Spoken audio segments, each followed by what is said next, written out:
యొక్క రోజులు 16 రోజులు. ఈ రోజులలో పూర్తయిపోతుంది సీతారాముల వారికి కళ్యాణోత్సవం పూర్తయి. ఇంతకీ ఈ 64 కళలు కూడా జీవ కళలు. ఈ 64 కళలతో దర్శనమిచ్చేటువంటి రోజు ఏ రోజు ఉంటుందో అది దేవాలయాల్లో 64వ రోజు 64 కళలతో కూడినటువంటి 16 కళలతో కూడినటువంటి రోజు ఏ రోజు ఉందో అదే 16 రోజులు పండుగ. అది ఆయన ఆనందిస్తూ మనందరినీ ఆనందపరుస్తారట. విశేషంగా దేవాలయానికి వెళ్తే ఏమి ఉండదు, పర్వదినాన్ని వెళ్తేనే విశేషమైన పాలన లభిస్తుంది.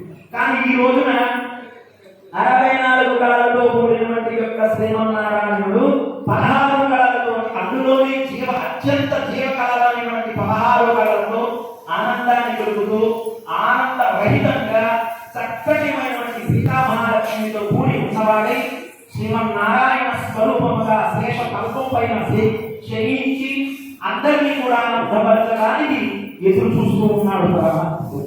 అటువంటి పరమాత్ముడికి ఈ రోజున 16 రోజులు పండుగ.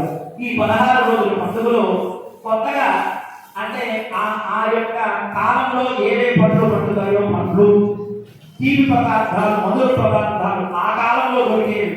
ఇప్పుడు వసంత ఋతువులో చైత్ర మాసంలో ఏమేమి దొరుకుతాయో అలా మామిడి పండ్లని, జీడి మామిడి పండ్లు, మొక్క మామిడి పండ్లని, పండ్లని, అలా మల్లెపూలు అని పరిమళం వెనకెట్టేటువంటి పుష్పాలు ఇవన్నీ కూడా స్వామికి సమర్పణ చేస్తాం.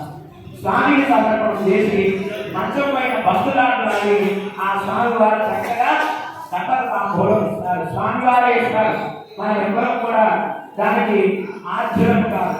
అటువంటి పరమాత్ముడికి ఈ రోజున 16 రోజులు పండుగని పర్వదినంగా ఈ కార్యక్రమం జరుగుతున్నది. దీనికోసం బ్రహ్మాండి దేవతలందరినీ కూడా ఆహ్వానం చేసి ముందుగా బ్రహ్మగారికి సాక్షాత్ బ్రహ్మదేవుడికి ఆయన తాంబూలం ఇస్తారు.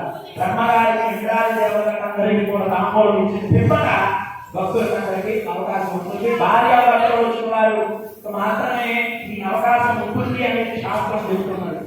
కనుక భార్యాభర్తలు వచ్చిన వారికి చక్కగా తాంబూలం తీసుకోవచ్చు.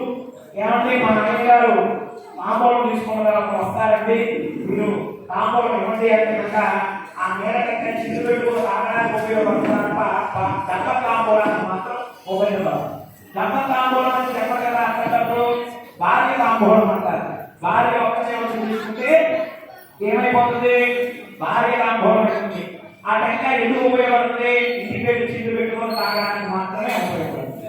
అదే భార్య భర్తలు ఇద్దరుగా తీసుకుంటే చిరకాలం భోగవాద్యం సర్వాభీష్టరాయం అని స్వామివారు జీవిస్తారు. చిరకాలం ఉన్నంత వరకు చిరకాల కోరికలుగా నాయన వారంలో ఒకసారి మాత్రమే దెబ్బలాడుతూ మిగతా రోజులంతా కూడా ఆనందంగా ఒకరి మాట ఒకరి మీద పడుతూ చక్కగా ఉన్నట్లా నాయన జీవిస్తారు స్వామి. అది అదంతా కూడా మీ చేతిలో ఉంది. ఈ కార్యక్రమం ప్రారంభమవుతుంది. గోవింద